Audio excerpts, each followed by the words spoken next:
Film dibuka dengan diperlihatkan sebuah toko roti yang merupakan usaha dari sepasang suami istri bernama Sanjaya dan Mutia. Mereka sudah lama menjalankan usaha ini. Pasangan tersebut memiliki dua anak, yaitu Adil dan adiknya Sita. Keluarga ini bisa dibilang keluarga yang harmonis. Mereka tampak hidup bahagia dan dengan senang hati menjalankan usahanya. Di toko tersebut, sang ayah terlihat memanggang roti dan memamerkan hasil buatannya. Sita dan Adil pun segera membantu meletakkan roti yang sudah dipanggang. Namun, akhir-akhir ini penjualan roti mereka tampak sepi. Padahal sebelumnya, toko mereka selalu ramai pengunjung. Sialnya ada orang-orang yang tidak bertanggung jawab menyebarkan hoaks kepada toko itu. Mereka menggunakan minyak babi. Akibat fitnah tersebut, pelanggan mereka mulai kabur. Karena kondisi ekonomi keluarga yang semakin sulit, Adil dan Sita harus mencari sekolah gratis. Sementara itu, toko roti baru yang berada di sebelah mereka sangat ramai dengan antrian pengunjung karena memberikan bonus 50%. Adil adalah anak yang pendiam dan sering dibully oleh teman-temannya. Hal itu terlihat ketika teman-temannya datang ke toko, tetapi Sita segera mengusir mereka.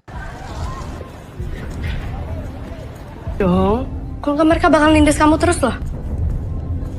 Tak lama kemudian, 3 orang masuk ke toko untuk memesan kue yang paling spesial. Kemudian, seorang pria dengan gelagat aneh memasuki toko. Pria itu terlihat linglung. Si Adi lalu menawarkan roti dan minuman kepadanya. Rotinya masih hangat.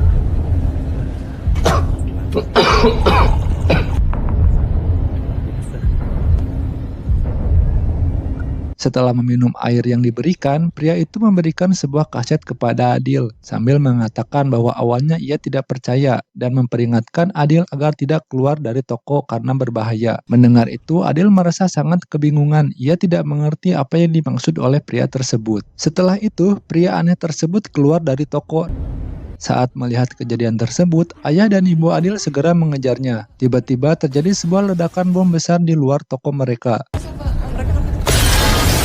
Ledakan itu menewaskan kedua orang tua Adil serta banyak orang lainnya yang berada di sekitar lokasi. Sita dan Adil sangat shock melihat kedua orang tua mereka meninggal secara mengenaskan akibat ledakan bom tersebut. Ternyata pria aneh yang sebelumnya memberikan kaset kepada Adil adalah pelaku bom tersebut. Kemudian Sita dan Adil dibawa ke kantor polisi untuk diinterogasi. Si Adil mengatakan bahwa ia sempat memberi pria tersebut minuman, tetapi ia tidak mengungkapkan bahwa pria itu telah memberikan sebuah kaset kepadanya. Setelah selesai diinterogasi, Sita meminta untuk pulang. Di perjalanan, ia melihat banyak sekali mayat korban ledakan bom. Sita melangkahi satu persatu mayat tersebut, namun ia sempat terpeleset karena menginjak genangan darah. Setibanya di rumah, keduanya segera menyetel kaset yang ditinggalkan oleh pelaku untuk mengetahui apa isinya. Namun ternyata kaset tersebut tidak memberikan satu petunjuk apapun. Yang terdengar hanyalah suara teriakan dan gemuruh mengerikan yang diyakini sebagai suara dari siksa kubur.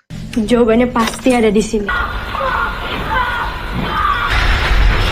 Beberapa bulan kemudian, Sita dan Adil dimasukkan ke dalam pesantren oleh pamannya, sementara rumah mereka dijual. Saat di kelas, Ustazah Ningsi menceritakan tentang kejadian di alam kubur, serta siksa kubur yang diterima oleh orang-orang dengan iman yang lemah, seperti dipukul hingga kepalanya hancur, dilempari batu neraka, dan dicabik-cabik oleh ular yang kelaparan. Namun, Sita terlihat tidak percaya lagi dengan hal itu. Ia sangat yakin bahwa siksa kubur tidak ada, dan bertanya mengapa agama sering menakut-nakuti orang. Percayalah, akhirat dan siksa neraka memang kita tidak tahu kapan datangnya. Mungkin masih lama, tapi alam kubur bisa terjadi besok atau hari berikutnya. Setelah pelajaran selesai di belakang pesantren, Sita dan Adil berniat kabur melalui sebuah terowongan tua yang sudah bertahun-tahun tidak digunakan. Menurut rumor, tidak ada yang berani masuk ke terowongan itu karena katanya ada hantu. Si Adil sempat merasa ragu, tetapi Sita yang sudah tidak percaya lagi pada agama tidak takut dan dengan berani masuk ke dalam terowongan tersebut.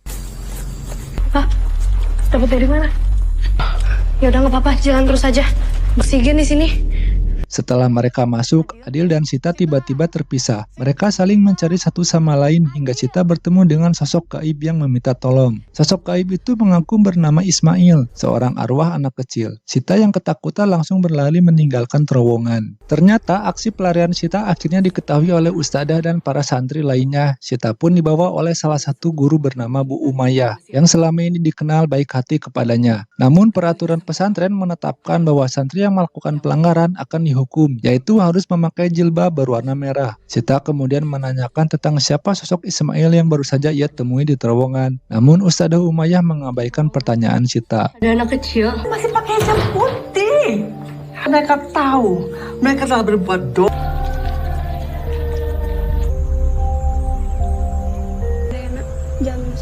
Singkat cerita, malam pun tiba. Seluruh santri mengisi kegiatan malam dengan membaca dan menghafal Al-Quran. Secara tidak sengaja, Sita mendengar pembicaraan Ustadzah Umayyah dan Ibu Ningsih yang sedang membicarakan tentang Ismail. Ternyata pesantren ini menyimpan rahasia mengerikan. Terungkap bahwa kematian Ismail merupakan akibat dari aksi bejat yang dilakukan oleh pemilik pesantren. Lebih mengerikannya lagi, sekarang Adil menjadi target korban selanjutnya. Sita yang mendengar hal tersebut segera pergi mencari Adil di rumah pemilik pesantren. Di sana ia melihat Adil sedang diseret masuk ke dalam sebuah ruangan. Sita histeris dan menjerit, tetapi ia dihadang oleh dua penjaga yang akhirnya menyeretnya ke sebuah ruangan dan mengurungnya di sana. Gak bakal selamat.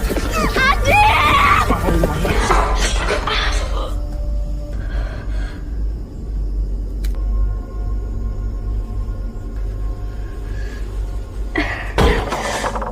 Sita pun mencari cara untuk kabur. Setelah berhasil keluar, ia mendapat bantuan dari Ustadzah Umayyah yang memberikan barang-barang milik Sita serta uang di dalam tasnya. Ustadzah Umayyah membantu Sita dan Adil kabur dari pesantren tersebut.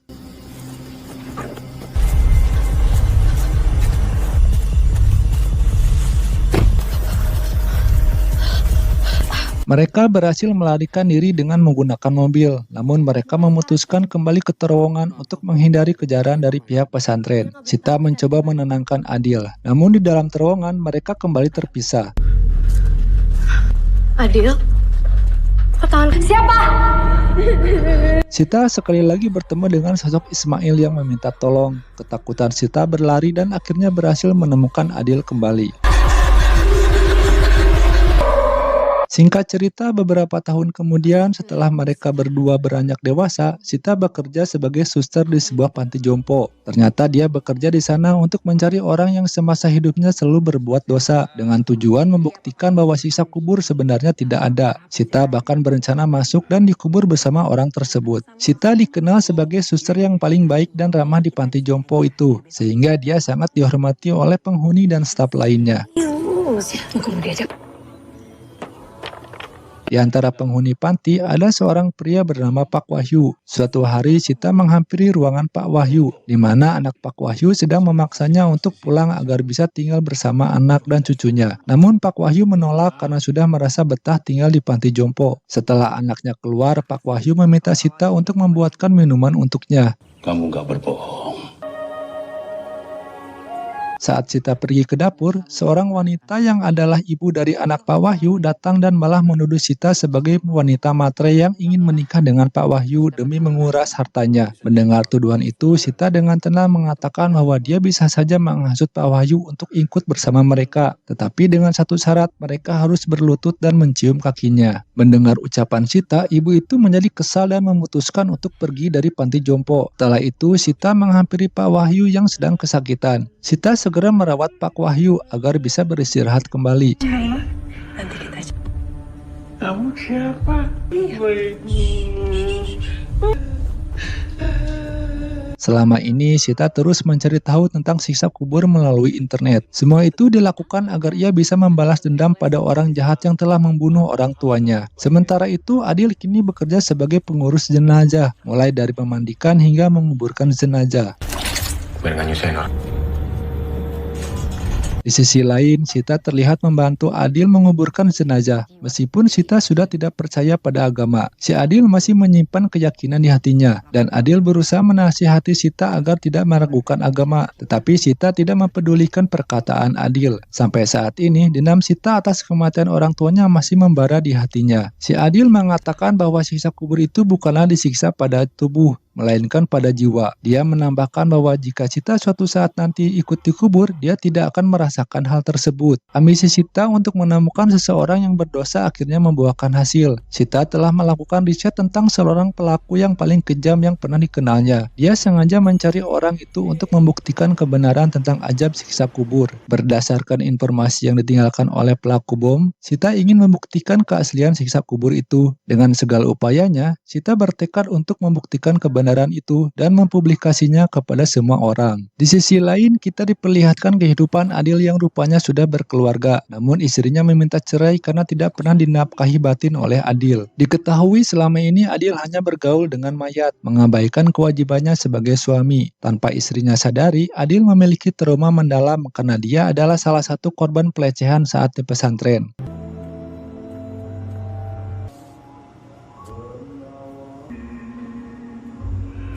Pak Wahyu sendiri tidak mempercayai hal-hal yang berbau agama, seperti siksa neraka maupun siksa kubur. Pak Wahyu tahu bahwa Sita tidak percaya agama, tetapi dia bingung kenapa Sita melakukan hal-hal baik di sana. Terjadi perdebatan sengit antara Sita dan Pak Wahyu. Ternyata Pak Wahyu adalah pemilik pesantren tempat Sita dan Adil pernah menuntut ilmu. Pak Wahyu diketahui sering melecehkan para santrinya, yang menimbulkan banyak korban. Pada momen ini, Sita mengaku bahwa dirinya adalah salah satu santri di pesantren tersebut. Rasa bersalah Pak Wahyu malah tidak membuatnya menyesali tindakannya. Saya dulu santriwati di pesantren Bapak. Tidaknya ada 50 anak. Rasa bersalah. Orang-orang yang Mengecoh hukum manusia. Tak terduga, Adil yang mendengar percakapan itu sontak murka dan langsung mencekik leher Pak Wahyu, sebab Adil adalah salah satu korbannya. Namun sayangnya Sita menghentikan aksinya itu. Sita juga punya niat jika suatu saat Pak Wahyu mati, dia berniat untuk masuk ke kuburnya Pak Wahyu dan melihat siksaan apa yang akan didapatkan oleh beliau. Karena bagi Sita, Pak Wahyu adalah orang paling bejat yang pernah Sita kenal. Maka dia akan membuktikan bahwa jika siksaan itu tidak ada, maka agama dan hukuman hanyalah hayalan. Hidup adalah kesia-siaan. Hidup adalah lelucon gilanya. Pak Wahyu malah merasa bangga pada dirinya sendiri. yang paling mengerikan bagi aku. Aktuan hidup kalian. Setelah perdebatan usai, Pak Wahyu memutuskan untuk bunuh diri dengan menembak dirinya sendiri. Pak Wahyu pun mati dan mayatnya diurus oleh Adil. Di sana, Adil segera memandikan mayat Pak Wahyu. Namun selama proses itu, Adil muntah-muntah karena mual mengingat perbuatan Pak Wahyu dulu. Setelah itu, Sita ikut dikuburkan bersama jasad Pak Wahyu untuk membuktikan tentang siksa kubur. Sita dibekali sebuah kamera dan pipa untuk udara masuk, sementara Adil akan menunggu Sita hingga subuh.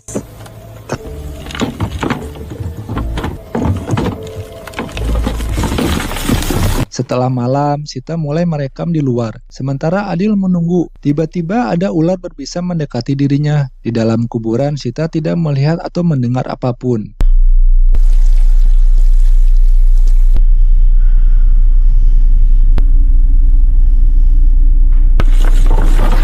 Pagi harinya, Adil membuka kuburan dan Sita tidak dapat merekam kejadian apapun. Rencananya, Sita ingin menyebarkan rekaman itu melalui stasiun televisi untuk membuktikan bahwa siksa kubur itu tidak ada. Setelah dia ikut dikubur bersama orang yang jahat, ternyata siksa kubur itu tidak ada. Dan selama ini, dia benar-benar meyakini bahwa agama hanyalah hayalan belaka yang hanya menakut-nakuti. Pak Wahyu sebagai pemilik pesantren adalah orang yang terlihat sangat mulia dan kaya raya, tanpa orang-orang tahu bahwa sebenarnya dia adalah pelaku pelecehan terhadap para santri. Sita mengatakan bahwa saat dia dikubur bersama mayat Pak Wahyu, dia tidak melihat mayatnya mendapatkan siksaan apa-apa. Rekaman itu kemudian diputar secara publik. Namun anehnya saat rekaman itu diputar, tidak ada apapun yang terdengar. Mana memori card saya? Itu yang kamu kasih, Mbak. Itu... Siapa yang berani-beraninya suruh kalian tuh?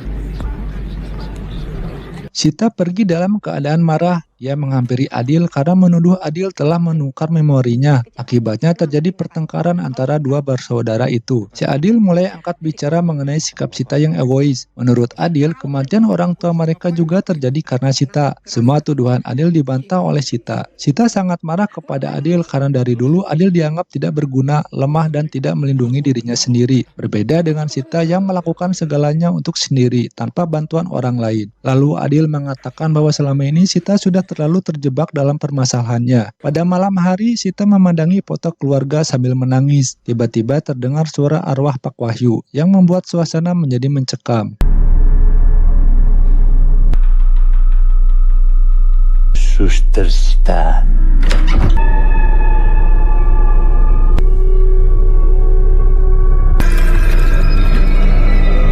Sita berusaha mencari sumber suara tersebut, namun dia tidak menemukannya. Ketakutan, Sita berhenti setelah melihat Bu Nani yang bercerita kalau suaminya, Pak Andi, selingkuh dengan salah satu perawat bernama Lani. Benar saja, Sita memergoki Pak Andi habis bermesraan dengan Lani.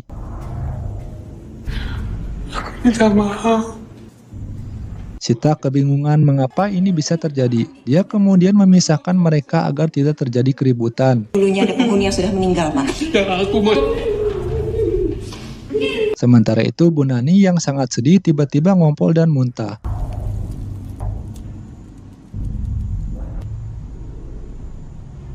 Di sana Bu Nani berniat untuk mencuci bajunya dan menyalakan mesin cuci. Namun sialnya cincinnya malah terlepas ke dalam mesin cuci. Dia pun nekat ingin mengambil cincinnya dengan masuk ke dalam mesin cuci. Tanpa sengaja, dia menyentuh saklar mesin cuci hingga rambutnya terbelit dan ikut tergiling oleh mesin. Dia pun mencoba menarik rambutnya, namun kulit wajahnya malah ikut terlepas. Dan Bu Nani pun meninggal secara mengenaskan.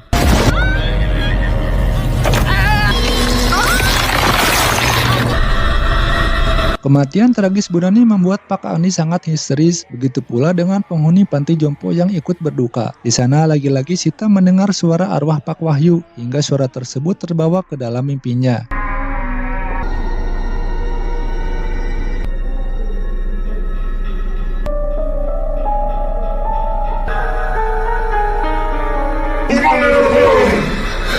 Ketika sudah terbangun, Sita mendengar tangisan Pak Andi yang terus-menerus menyalahkan Sita atas kematian istrinya. Ia menganggap Sita tidak menjaga Bu Nani dan malah membiarkan Bu Nani berkeliaran sendirian. Sita kemudian menemui Bu Juwita yang memiliki indera keenam. Di sana Sita meminta Bu Juwita untuk membantunya berbicara dengan makhluk tak kasat mata. Alhasil Bu Juwita melakukan ritual pemanggilan arwah bersama dengan pasien jompo yang lainnya.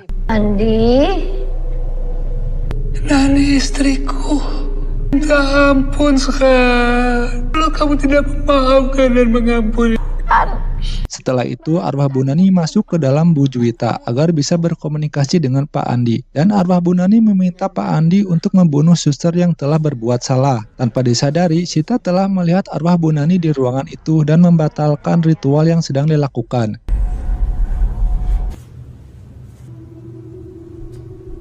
Takut Sita. Mereka pun bersiap-siap untuk memandikan jenazah.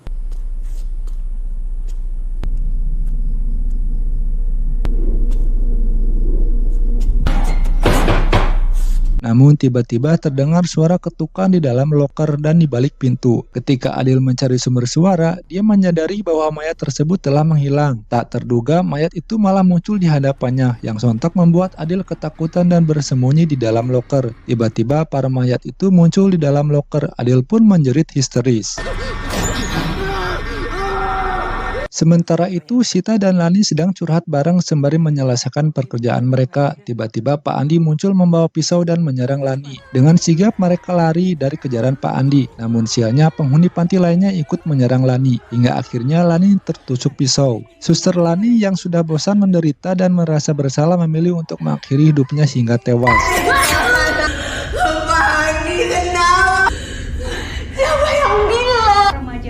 Setelah itu, Sita menyaksikan televisi yang menyiarkan tentang ajab siksa kubur. Rupanya semua orang memilih percaya pada siksa kubur karena rekaman penyiksaan kubur sudah beredar luas.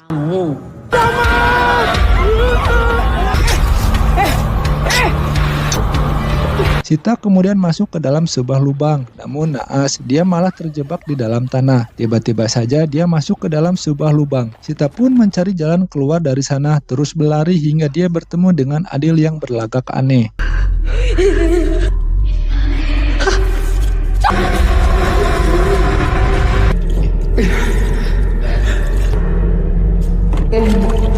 Adil. Namun itu ternyata hanya halusinasi. Kemudian dia melihat bayangan orang tuanya yang kembali terulang membuat Sita tak kuasa menahan tangisnya.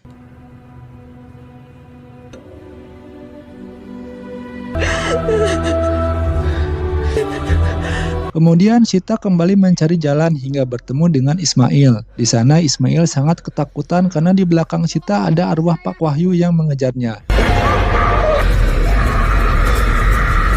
Makasih udah nolongin aku, Kak. Mereka akhirnya menemukan sebuah lubang dan melompat ke dalamnya. Ternyata Sita masih berada di dalam kubur bersama jasad Pak Wahyu. Selama ini Sita belum keluar dari dalam kubur dan semua itu hanyalah mimpi. Sita lalu memanggil Adil, namun tiba-tiba ular keluar dari lubang pipa. Si ular itu merayap ke tubuh Sita dan masuk ke dalam mulut Pak Wahyu. Setelah itu Sita mendengar ucapan "Manrobuka" dan tiba-tiba jenazah Pak Wahyu bergerak. Kepalanya dipukul hingga hancur, lalu kembali utuh dan dicabik-cabik oleh ular yang keluar dari mulutnya. Kejadian itu terulang berulang kali dan hal yang selama ini Sita pikirkan kini terpampang nyata. Siksa kubur yang dirasakan oleh Pak Wahyu adalah akibat perbuatan buruknya semasa hidup. Sita yang sangat ketakutan merasa telah berbuat dosa karena mendustakan agama. Saat itu dia tidak kuat melihat siksaan tersebut dan ingin bertobat.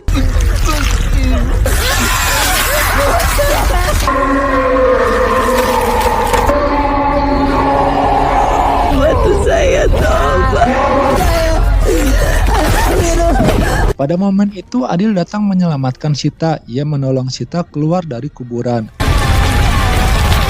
Namun terlihat luka di bagian mata dan lehernya yang membengkak akibat dipotok ular yang tadi. Sita mengajak Adil bergegas pergi dari sana. Di tengah perjalanan terdengar suara "Manrobuka" dan cerita pun berakhir. Kalau ada yang belum paham, saya sedikit jelaskan ya. Jadi gini, ternyata terungkap bahwa sebenarnya Sita dan Adil selama ini sudah meninggal. Saat percobaan dikubur, Sita tewas karena kehabisan oksigen akibat lubang pipa yang tersumbat oleh ular. Sementara Adil mati setelah dipatok ular berbisa pada malam itu juga. Semua kejadian aneh yang menimpa Sita setelah dia meninggal hanyalah halusinasi, seperti kejadian aneh di panti jompo, kematian Munani, dan kematian Suster Lani. Itu semua tidak pernah terjadi kecuali kematian Pak Wahyu, itu beneran nyata. Sita dapat melihat siksaan Pak Wahyu karena dia sudah meninggal dunia. Makanya di sini terakhir ada malaikat yang bilang "Manrobuka" kepada Sita. Dan cerita pun selesai sampai di sini. Sampai berjumpa di cerita selanjutnya. Wassalam.